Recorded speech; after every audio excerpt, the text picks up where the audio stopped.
Imaginez un instant que vous êtes debout au bord d'une falaise, regardant l'océan infini qui s'étend devant vous.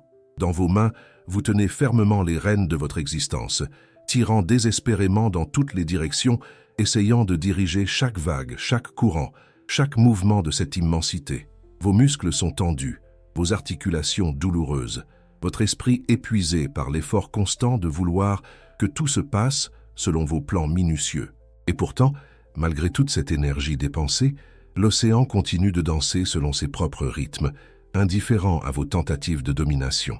Maintenant, imaginez ce qui se passerait si, pour une fois, vous lâchiez ces rênes imaginaires, si vous permettiez à vos bras de retomber le long de votre corps, si vous respiriez profondément et acceptiez simplement d'observer ce spectacle grandiose sans chercher à l'influencer. Dans cet abandon, dans cette capitulation apparente, quelque chose d'extraordinaire commence à se produire. Vous commencez à percevoir des patterns que votre obsession du contrôle vous empêchait de voir. Des synchronicités émergent, des opportunités se révèlent, et la vie elle-même semble conspirer en votre faveur. Carl Gustav Jung, ce génie révolutionnaire de la psychologie des profondeurs, avait découvert cette vérité fondamentale bien avant que les sciences modernes ne commencent à l'entrevoir. Dans ses recherches approfondies sur l'inconscient collectif et les archétypes universels, il avait identifié un paradoxe fascinant. Plus nous cherchons à contrôler notre existence, plus elle nous échappe. Plus nous luttons contre le cours naturel des événements, plus nous créons de résistance et de souffrance dans nos vies. Jung n'était pas un mystique déconnecté de la réalité. C'était un homme de science rigoureux, un observateur méticuleux de la nature humaine qui avait passé des décennies à étudier les mécanismes les plus secrets de notre psyché. Ce qu'il avait découvert dans son laboratoire personnel de l'âme humaine était si révolutionnaire que cela remettait en question toutes nos assumptions sur le pouvoir, le succès et le bonheur. Aujourd'hui, dans ce monde hyper-connecté où nous sommes constamment bombardés de messages nous incitant à prendre le contrôle de notre destinée, à optimiser chaque aspect de notre existence, à devenir les architectes impitoyables de notre succès, les insights de Jung résonnent avec une urgence particulière. Nous vivons dans une époque où l'illusion du contrôle a atteint des proportions pathologiques, où nous croyons pouvoir micromanager chaque détail de notre parcours vers le bonheur. Mais que se passe-t-il quand cette stratégie échoue? Quand, malgré tous nos efforts de planification, d'optimisation et de contrôle, nous nous retrouvons face à l'imprévisibilité fondamentale de l'existence? Quand la vie nous présente des défis que nous n'avons pas choisis, des changements que nous n'avons pas anticipés, des pertes que nous n'avons pas planifiées, c'est précisément dans ces moments de crise, quand notre illusion de contrôle s'effrite, que s'ouvre la possibilité d'une transformation profonde. Jung avait observé ce phénomène chez d'innombrables patients, ceux qui traversaient les épreuves les plus difficiles, qui étaient forcés d'abandonner leurs stratégies habituelles de contrôle, développaient souvent une sagesse et une résilience extraordinaires. Cette transformation ne se produit pas par accident. Elle suit des lois psychologiques précises que Jung avait méticuleusement cartographiées. Au cœur de sa découverte se trouve un principe qu'il appelait l'énantiodromia, emprunté à la philosophie d'Héraclite. Ce principe stipule que toute force poussée à l'extrême finit par se transformer en son contraire. Appliqué à notre obsession du contrôle, cela signifie que notre acharnement à tout maîtriser finit inévitablement par créer le chaos que nous cherchions à éviter. Pensez aux relations humaines. Combien de fois avez-vous vu des personnes détruire leur mariage en essayant de contrôler chaque comportement de leur partenaire? Combien de parents ont aliéné leurs enfants en tentant de micromanager chaque aspect de leur développement? Combien d'entrepreneurs ont fait couler leur entreprise en refusant de déléguer, en insistant pour garder le contrôle absolu de chaque décision? Le paradoxe que Jung avait identifié est que notre besoin compulsif de contrôle naît généralement de la peur. Peur de l'incertitude, peur de la vulnérabilité, peur de ne pas être à la hauteur, peur d'être abandonné ou rejeté. Mais en cherchant à éliminer ces peurs par le contrôle, nous créons exactement les conditions qui les matérialisent. Nous devenons rigides là où la flexibilité serait nécessaire, nous nous fermons là où l'ouverture créerait des possibilités, nous résistons là où l'acceptation permettrait la fluidité. Jung avait une compréhension profonde de ce qu'il appelait l'ombre psychologique, ces aspects de nous-mêmes que nous refusons de reconnaître ou d'accepter. Souvent, notre obsession du contrôle cache une ombre de vulnérabilité que nous n'osons pas affronter. Nous préférons l'épuisement du contrôle constant à l'inconfort temporaire de reconnaître nos limites humaines. Mais voici où réside la magie de l'approche jungienne. Quand nous cessons de lutter contre notre vulnérabilité, quand nous l'accueillons comme une part légitime de notre humanité, nous libérons une énergie créatrice colossale. Cette énergie, qui était auparavant consommée par la lutte contre nous-mêmes, devient disponible pour la création, l'innovation et la connexion authentique. Carl Jung avait lui-même traversé ce processus de manière dramatique. Vers l'âge de 40 ans, il avait vécu ce qu'il appelait sa confrontation avec l'inconscient, une période de profonde désorientation psychologique où tous ses repères habituels s'étaient effondrés. Au lieu de lutter contre cette crise, il avait choisi de s'y abandonner, d'explorer ces territoires inconnus de sa psyché avec la curiosité d'un explorateur. Cette période, qu'il documenta plus tard dans son célèbre livre rouge, fut l'une des plus créatives de sa vie.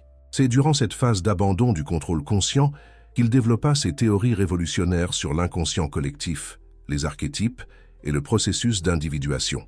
Les insights qui émergèrent de cette période de vulnérabilité acceptée transformèrent non seulement sa propre existence, mais révolutionnèrent notre compréhension de la psychologie humaine. Cette expérience personnelle donna à Jung une compréhension viscérale de ce qu'il appellerait plus tard la fonction transcendante. Cette fonction représente la capacité de notre psyché à créer quelque chose de nouveau, en intégrant des opposés apparemment inconciliables. Dans le cas du contrôle, il s'agit d'intégrer notre besoin de sécurité avec notre acceptation de l'incertitude, notre désir de direction avec notre ouverture à l'inattendu. Quand cette intégration se produit, nous découvrons qu'il existe une forme d'action qui ne provient pas de l'ego contrôleur, mais d'une sagesse plus profonde. Jung l'appelait l'action du soi, ce centre organisateur de la personnalité totale qui transcende les limitations de la conscience ordinaire. Cette action a une qualité particulière. Elle semble effortless, synchronisée avec le flux naturel des événements et remarquablement efficace. Les sportifs de haut niveau connaissent bien cet état. Ils l'appellent la zone, ce moment où l'effort conscient disparaît et où le corps semble agir avec une intelligence propre. Les artistes le reconnaissent dans ces moments d'inspiration où l'œuvre semble se créer d'elle-même. Les entrepreneurs l'expérimentent quand ils arrêtent de forcer les opportunités et permettent à leur intuition de les guider vers les bonnes décisions. Ce que Jung avait compris, c'est que ces états d'efficacité transcendante ne sont pas des accidents ou des talents réservés à une élite. Ils représentent notre mode de fonctionnement naturel quand nous cessons d'interférer avec l'intelligence innée de notre système psychophysique. Nous sommes tous capables d'accéder à cette sagesse, mais nous devons d'abord apprendre à nous écarter de notre propre chemin. Cette découverte a des implications révolutionnaires pour la façon dont nous abordons tous les aspects de notre existence. Dans nos relations, au lieu d'essayer de contrôler le comportement de l'autre, nous pouvons apprendre à créer un espace où l'authenticité peut émerger naturellement. Dans notre carrière, au lieu de forcer des opportunités qui ne nous correspondent pas, nous pouvons développer la sensibilité nécessaire pour reconnaître et saisir celles qui sont en alignement avec notre nature profonde. Jung avait observé que les personnes les plus épanouies n'étaient pas nécessairement celles qui avaient le plus de contrôle sur leur environnement, mais celles qui avaient développé la plus grande flexibilité intérieure. Elles possédaient ce qu'il appelait la stabilité dynamique, la capacité de rester centrées tout en s'adaptant fluidement aux changements externes. Cette stabilité dynamique ne se développe pas en évitant les défis ou en cherchant à tout contrôler. Elle émerge de notre capacité à rester présent et ouvert face à l'incertitude, à faire confiance à notre capacité d'adaptation et à voir chaque changement comme une opportunité de croissance plutôt que comme une menace à éviter. Pour Jung, cette attitude représentait la maturité psychologique véritable.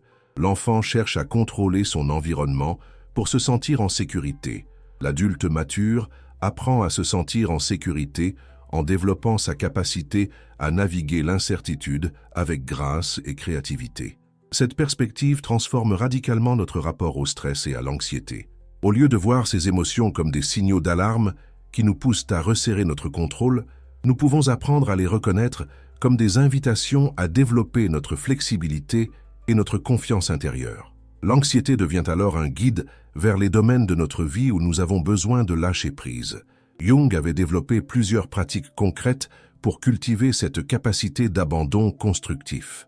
L'une d'elles était l'imagination active, une technique où nous permettons aux images et aux symboles de l'inconscient d'émerger librement sans essayer de les diriger ou de les interpréter immédiatement. Cette pratique nous entraîne à faire confiance à la sagesse de notre psyché non consciente. Une autre approche était l'attention aux rêves, ces productions spontanées de notre inconscient qui nous offrent des perspectives que notre ego contrôleur ne peut pas concevoir. Jung considérait les rêves comme des lettres que nous nous envoyons à nous-mêmes, contenant exactement les informations dont nous avons besoin pour notre développement, mais sous une forme symbolique que nous devons apprendre à déchiffrer. La synchronicité était un autre domaine d'exploration fascinant pour Jung.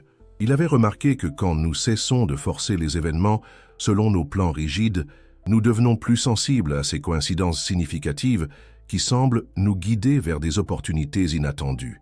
Ces synchronicités ne sont pas des superstitions, mais des manifestations de notre interconnexion profonde avec le tissu de la réalité. Jung avait théorisé que l'inconscient collectif, cette couche profonde de la psyché que nous partageons tous, fonctionne selon des principes différents de ceux de la conscience ordinaire. Tandis que la conscience fonctionne de manière linéaire et causale, l'inconscient opère de manière holistique et synchronistique. Quand nous apprenons à honorer ces deux modes de fonctionnement, nous accédons à une intelligence beaucoup plus vaste. Cette compréhension élargie nous permet de naviguer la complexité de l'existence moderne avec plus de sagesse et de sérénité.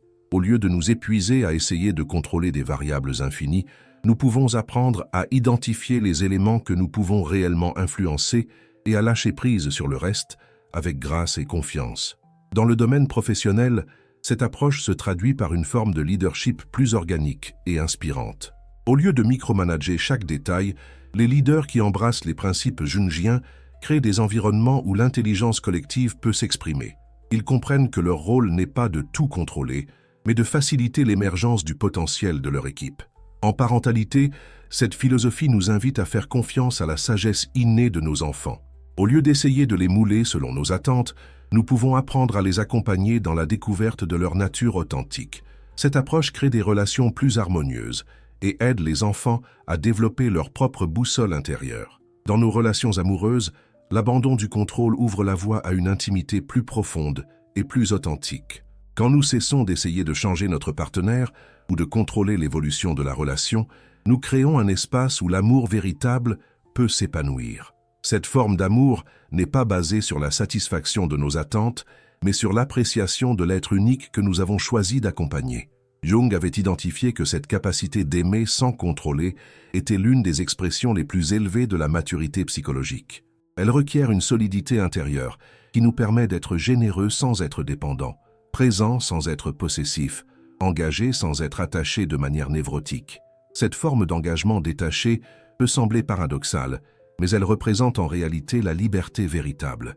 Quand nous n'avons plus besoin de contrôler les autres pour nous sentir en sécurité, nous pouvons choisir nos relations et nos engagements à partir d'un lieu d'abondance, plutôt que de pénurie. Cette transformation intérieure a des répercussions qui dépassent largement notre sphère personnelle. Jung était convaincu que l'évolution de la conscience individuelle contribuait à l'évolution de l'humanité dans son ensemble.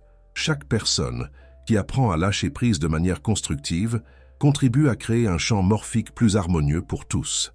Dans notre époque d'incertitude globale, cette perspective prend une résonance particulière. Face aux défis climatiques, économiques et sociaux qui dépassent largement notre capacité de contrôle individuel, nous avons besoin d'une nouvelle forme de sagesse collective.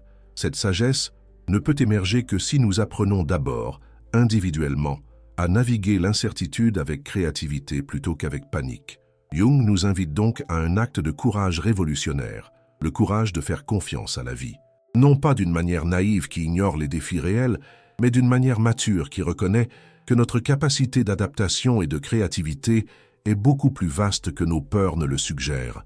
Cette confiance ne se développe pas du jour au lendemain. Elle se cultive par de petits actes quotidiens d'abandon constructif. Peut-être commencez-vous par remarquer vos patterns de contrôle habituels. Dans quelle situation tendez-vous à vous crisper? Quelles sont les peurs sous-jacentes qui alimentent ce besoin de maîtrise? Une fois ces patterns identifiés, vous pouvez expérimenter avec de petits lâcher-prise. Peut-être permettre à une conversation de prendre une direction inattendue au lieu d'essayer de la diriger. Peut-être laisser votre partenaire résoudre un problème à sa manière au lieu d'intervenir avec vos solutions. Peut-être accepter qu'un projet professionnel évolue différemment de vos plans initiaux. Ces petits expériments dans l'art du lâcher-prise vous permettront de découvrir progressivement que le chaos que vous redoutiez ne se matérialise généralement pas. Au contraire, vous commencerez peut-être à observer que des solutions créatives émergent quand vous cessez de forcer vos approches habituelles. Jung avait une confiance profonde dans ce qu'il appelait la sagesse du processus. Il croyait que la vie elle-même possède une intelligence organisatrice qui œuvre constamment pour l'équilibre et l'évolution. Quand nous apprenons à nous aligner sur cette intelligence plutôt que de lutter contre elle, nous découvrons que nous pouvons accomplir beaucoup plus avec beaucoup moins d'efforts. Cette découverte transforme notre rapport au travail et à l'accomplissement. Au lieu de forcer des résultats par la volonté pure, nous apprenons à reconnaître et à suivre les courants naturels d'opportunité. Nous développons une sensibilité qui nous permet de distinguer quand pousser et quand permettre, quand agir et quand attendre. Cette forme de discernement ne vient pas des manuels ou des théories, mais de l'expérience directe. C'est en expérimentant avec différents degrés de contrôle et de lâcher-prise que nous développons progressivement cette sagesse pratique que Jung appelait la fonction de réalité mature. L'un des aspects les plus libérateurs de cette approche est qu'elle nous débarrasse du fardeau de devoir tout savoir et tout prévoir. Jung reconnaissait que l'incertitude n'est pas un défaut de l'existence qu'il faudrait corriger, mais une caractéristique fondamentale qui rend possible la créativité et la croissance. Dans cette perspective, nos erreurs et nos échecs cessent d'être des sources de honte pour devenir des informations précieuses sur notre chemin d'évolution. Chaque impasse nous apprend quelque chose sur nos attachements rigides. Chaque déception nous invite à examiner nos attentes irréalistes. Chaque perte nous enseigne sur l'impermanence et nous aide à apprécier plus profondément ce que nous avons. Cette alchimie psychologique qui transforme les défis en sagesse représente l'essence même de ce que Jung appelait le processus d'individuation. Ce processus ne consiste pas à devenir parfait ou à éliminer tous nos problèmes, mais à développer une relation plus mature et plus créative avec les inévitables complexités de l'existence humaine. Les personnes qui ont intégré cette approche rayonnent d'une qualité particulière. Elles possèdent ce que Jung appelait la présence authentique, une forme de centrage qui inspire confiance sans être rigide, qui exprime la force sans être dominatrice, qui manifeste la sagesse sans être prétentieuse.